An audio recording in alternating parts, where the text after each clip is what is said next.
নিবন্ধন ফিরে পেতে জামায়াতে ইসলামের আপিল শুনানি কাল পর্যন্ত মুলতবি। দাড়িপাল্লা প্রতীক ফিরে পেতে বাধা নেই দাবি আইনজীবীর। আদালতে রায়ের অপেক্ষায় ইসি।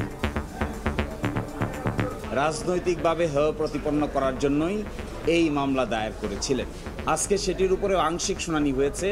এই প্রতীক সংক্রান্ত বিষয়ে আগামীকালকে সকাল ৯টায় ১ নম্বর আইটেম হিসেবে শুনানি হবে। আপিল ডিভিশনের জাজমেন্ট অপেক্ষা করছি। আপিল ডিভিশন থেকে জাজমেন্ট হবে, আমরা সেটাই কমপ্লাই করব। ভোট যুদ্ধে নামতে রাজনৈতিক দল গঠনের হিড়িক। নিবন্ধন পেতে ইসিতে ৬৫ আবেদন, বেশিরভাগই নাম সর্বস্ব নেই কেন্দ্রীয় কার্যালয়। ৮ মাসে এখানে কোনো দরজা খোলা দেখতে পারি নাই, যেমন ছিল এমনই আছে। ফরওয়ার্ড পার্টির অফিস আছে, হেরা তো আর নাই। এরকমের কোনো পার্টি এখন পর্যন্ত আমরা দেখি নাই। তালাই লাগানো থাকেন, কোনো লোকজন আসা যাওয়া নাই, শুধু এই সাইনবোর্ডই আছে আর কি। ১১ কার্যদিবসে শেষ হলো মাগুরায় শিশু আসিয়া ধর্ষণ হত্যা মামলার সাক্ষ্য গ্রহণ ও যুক্তিতর্ক উপস্থাপন। আগামী ১৭ মে রায় দেবেন আদালত। সর্বোচ্চ সাজার আশা স্বজন আইনজীবীদের।